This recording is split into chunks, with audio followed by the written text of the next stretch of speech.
blackened water. Fortunately, the structure had been standalone, unlike most of the surrounding shops and apartment buildings, and so the damage had been confined to the Avalon Grand Theatre. Damage being wholly inadequate to describe the devastation wrought upon the old converted church by the fire that had started there in the early hours of that morning. Just before dawn. Just before... what? Sonny Flannery stood in a shadowed doorway across the street from the ruination and struggled desperately to remember. He knew that he had been inside the Avalon in the moments before it had been consumed by fire. Holed up, waiting for morning, held under siege by malevolent Fae.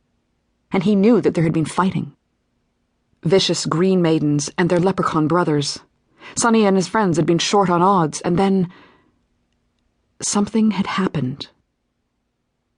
Something bad. And for the life of him, Sonny couldn't remember what that was. All he kept coming up with was that 1 minute, he'd been fighting for his life. The next, he'd woken up in his apartment with a head full of cotton wool and hobnails, only to discover that the one place in all the worlds that Kelley Winslow, the girl he loved, had truly called home, was gone. Destroyed. Now, standing in front of the smoking remains of the Avalon Grand Theatre on 52nd, Sonny had the horrible, gut-twisting feeling that it was entirely his fault. One brick wall still held bits of broken, rainbow-tinted glass in its window frames, but most of the rest of the building had been reduced to rubble when the bell tower collapsed. Over near the side alley, where the stage door still hung awkwardly inside its sagging frame, Sonny saw the shattered remnants of mirrors and burned and blackened costume racks. On the end of one rack, a pair of sparkly fairy wings hung from a cord, barely singed. Sonny turned abruptly and stumbled blindly down the sidewalk, almost knocking over a middle-aged woman in overalls and half-glasses who stood staring at the wreck of the theatre, tears streaming unheeded down her face.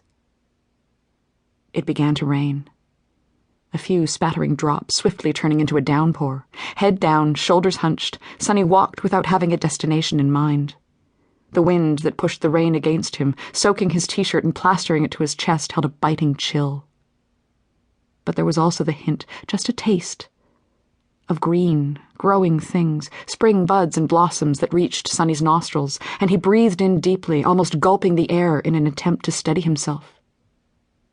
Green things and smoke. No. The smoke was in his head, a memory of what? Of a fight he couldn't remember, a battle that had set Kelley's theatre ablaze, apparently. That was at least what he had gathered from the images on the television. Video footage shot earlier that morning of the Avalon Grand collapsing in on itself, disappearing in a thick column of inky smoke. Gutted.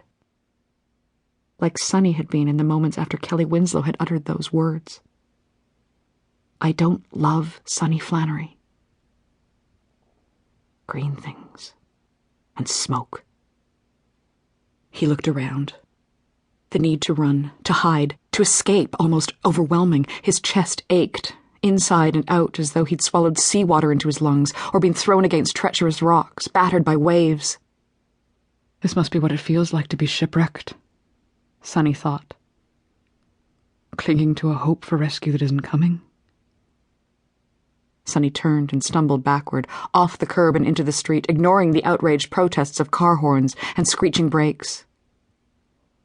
I don't love Sonny, she had said, unaware, it seemed, that he was standing right there, behind her, close enough to step through the door, to reach out a hand and touch her bright hair. He didn't know why she'd said such a thing, but he did know that it had to be true. One of the universal truths in Sonny's world was this. Faerie couldn't lie. Kelley was Faerie. I never did, and I never will, she had said. The memory of her words seared through Sonny even as the teeth of the wind tore at him. He'd grown up in the court of the Winter King and rarely felt the cold, but now he was shivering so hard his teeth rattled.